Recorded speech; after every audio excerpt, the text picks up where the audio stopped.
These are two of the worst official movie posters I have ever seen. They are bad. Hi guys, Geeju64 here, and today is the second part of my poster video series where we're taking a look at bad movie posters, and particularly in the second one we're going to be looking at good movie posters, but there are some bad movie posters that are left over from part one that we'll be talking about first. So we'll go through some of those bad movie posters that are pretty bad. But if you haven't seen part one, please go check out part one. It's mainly focuses on the Spider-Man, Venom, and X-Men movie posters, but there's obviously way worse posters than those. But these are the primarily big budget ones I wanted to talk about. Here's all the leftover ones. So it's just spattering of just different types of movies and stuff like that. We'll take a look at those bad movie posters. I'll kind of explain what I don't like about them. Although most likely you don't really need any kind of graphic design degree in order to point out what's wrong with them, because I don't have one. So if I can do it, anybody can do it. And I do make my own movie posters. I use free software. And I'm not trained as a graphic design artist, but I have been doing it for a really long time, so I learned a lot of tricks and produced something that's fairly decent. I can point out what's bad Photoshop because I've made bad Photoshop. I know it. This isn't I'm so good and these are so bad. This is I'm so bad, so I know what's bad when I see it. That's what this is. Check out Star Wars Rise of Skywalker. This was the first official movie poster that was put out. And at first glance, you're like, well, that doesn't look that bad. It's just Rey and Kylo when they're fighting on a piece of wreckage or something, whatever. And there's Emperor's face back here. Cool, the Emperor's in the movie. That's what some people thought. I already knew that Rise of Skywalker was going to be a bad movie because Last Jedi wasn't, and they didn't have a plan for those movies. But I don't really want to get too into that. Here's the thing that I want to get into. This poster, they literally used a Sideshow Hot Toys, a hot toy of the Emperor for the background. They literally took a stock photo of a Sideshow Hot Toy and photoshopped him into the back. Now, I will say that if this was me doing it at home with stock images to pull from and to slap together, this poster would not be terrible. It wouldn't be terrible for a fan poster. Somebody just putting something together with stock images that they pulled from online. This has big budget money behind it, Disney money behind it, Star Wars in the title, and the best they could do is use a stock image from a hot toy in their poster. Okay, how about this poster from Harry Potter and the Deathly Hallows Part 1? Harry Potter and Hermione, they're on a subway, and they're inside the subway, but Harry Potter, his head is outside of the subway. Look at it. His head is outside of the subway while his body's inside the subway.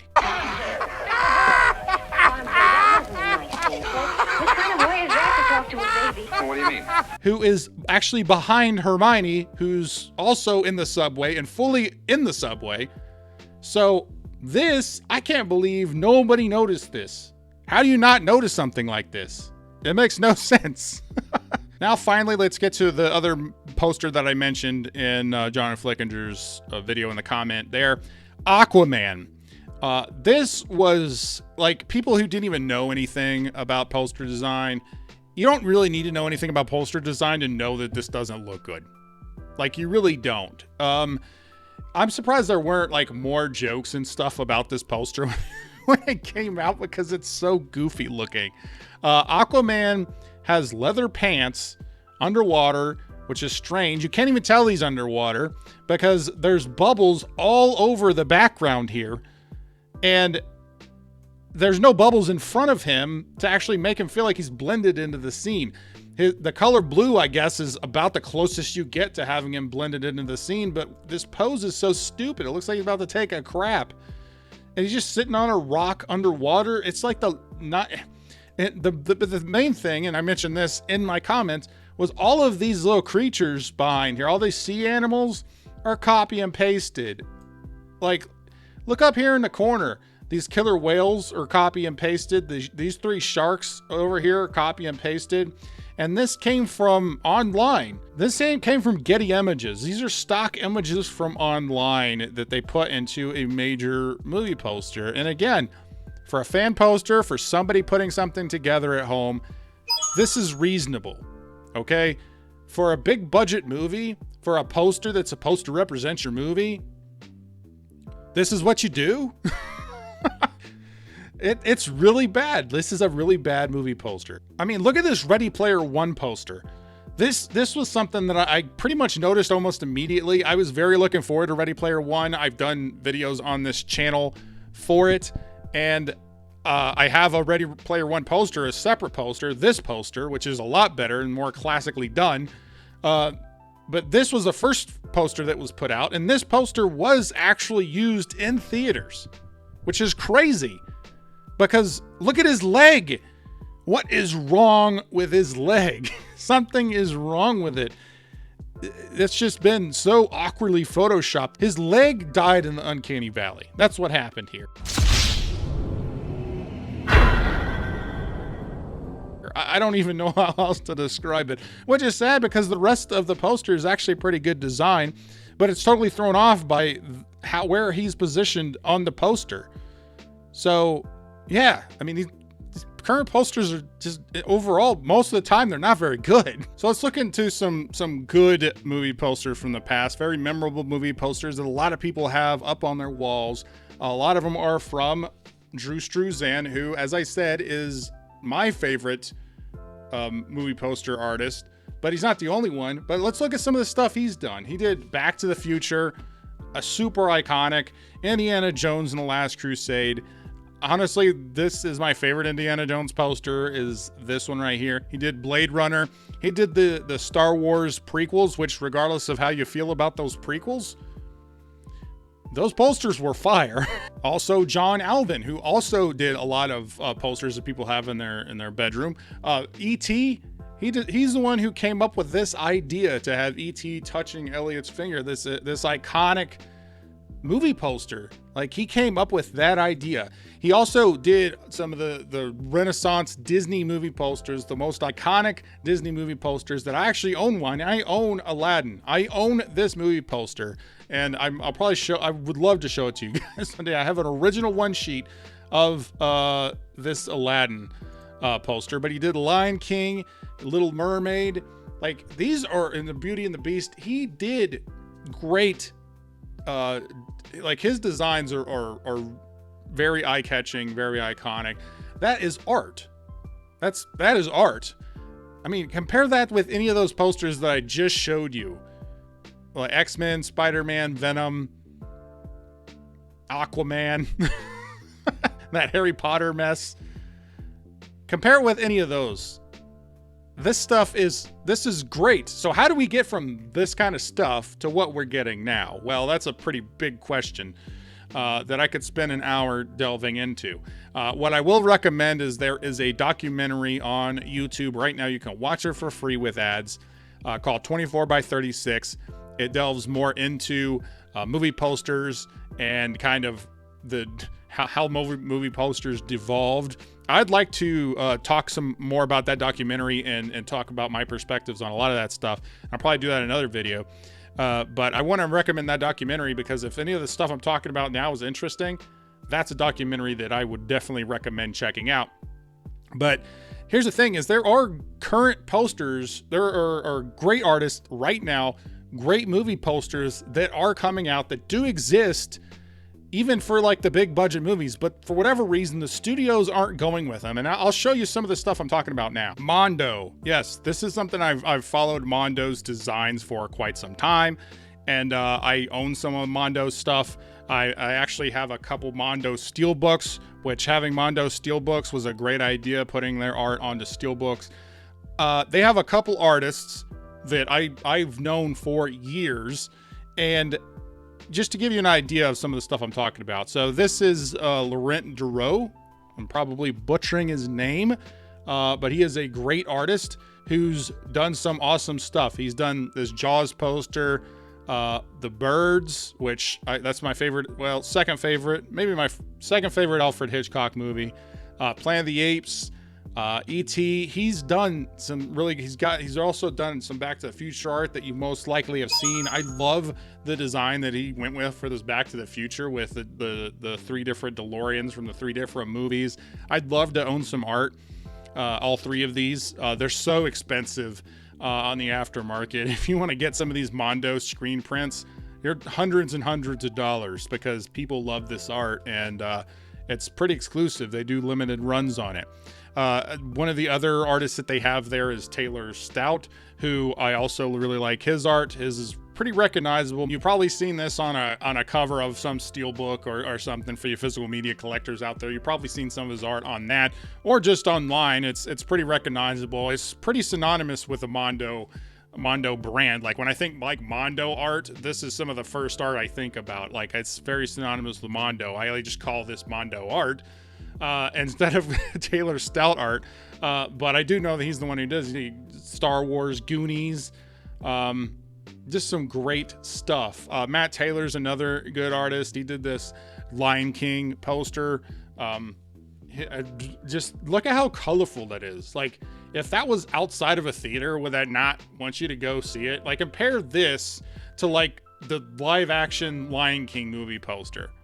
Like what is more interesting?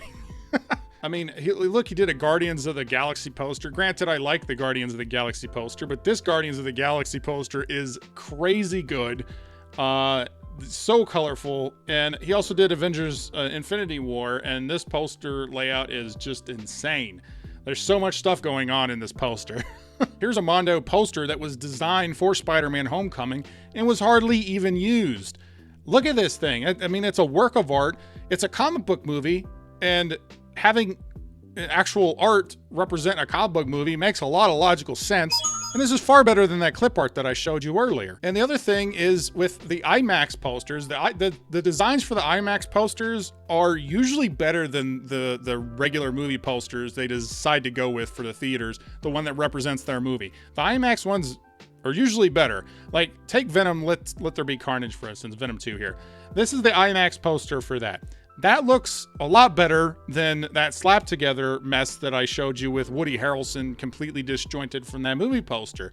The composition's pretty nice here. I probably would tilt the characters a little bit more just so you'd have a have the actual poster split a little bit better. But either way, this is way better than that other poster that they went with. The other thing with Drew Struzan is he did a Harry Potter movie poster. He did the first Harry Potter and the Sorcerer's Stone. He did the movie poster for that. And compare that poster that was like the main poster for that movie. Compare that to like what the last couple Harry Potter posters look like. Like it's not even close. It's not even a comparison. Like clearly Drew Struzan posters are something you'd want to have on your wall, something that is far more enticing than what you're getting there, far more representative of the fun in the movie. I mean, it's night and day how different and just the gap in the quality of the work, not only from an artistic perspective, but in representing the movie. Like it's just leaps and bounds, night and day difference. So that concludes the second video of my poster series, and there will not be a third one. There probably should be a trilogy of these, maybe, who knows. If the response is fairly decent, you guys are interested in maybe me roasting more bad movie posters or talking about good ones. I mean, I like talking about good positive things too, but you got to point out the bad and to show the good, so you actually have a stark comparison to where we were and what other stuff is out there that was not being used by the studios. Mondo in particular, I really wish that the studios would start utilizing more Mondo art. I think movie posters in general seem to be, I'm afraid that as physical media becomes more of a niche thing and theaters become more of a niche thing, movie posters will continue to get worse, or they could get better because they know that with it being a niche thing, the audience shrinks to a point to which they can clearly identify, hey, this is what this audience likes, and we'll get more Mondo covers. So, you know, with the bad stuff that may be down the way for people who like going to theaters and people like me who like physical media, the good side is we might get better art out of it, I guess. Who knows? I don't know. I think physical media will be around. I just think the audience, and which gets it, is becoming smaller but more devout. You know, it's like a niche thing. Again, I don't really want to rag on the artist. I mentioned this at the end of my last video. I don't really want to rag on the artist who worked on these posters. You know, maybe they had time constraints or who knows what. And if they are watching this, I hope they take this stuff as a critique and not just me insulting them as artists. I'll blame the studios because they're the ones who decided to put this out or said, hey, this is good enough, and they put it out there. Thankfully, we don't really know who does the the art on these current movie posters. Not like they're signed or anything. I'm sure if you work in the industry, you're going to know who probably worked on some of these posters. Maybe, who knows? But the average moviegoer is not going to know, and that's probably a good thing. But I really hope we can get back to good movie posters. That would be nice. And again, if you guys are interested in me talking about movie posters in the future, just let me know. This is kind of a different type of video than what I normally do, but again, I was kind of driven to do this because of the comment that I left on the Flick Picks channel. A link for his video will be down below, and please check out the first video. Again, if you didn't check out the first one before this one, I wish you did. But regardless, I really just want to thank you guys for watching this video. And if you like this video, please like, comment, share, subscribe, do all the YouTube stuff, or don't. I'm not a beggar. I'm Geechu64, and I'll always tell you the truth.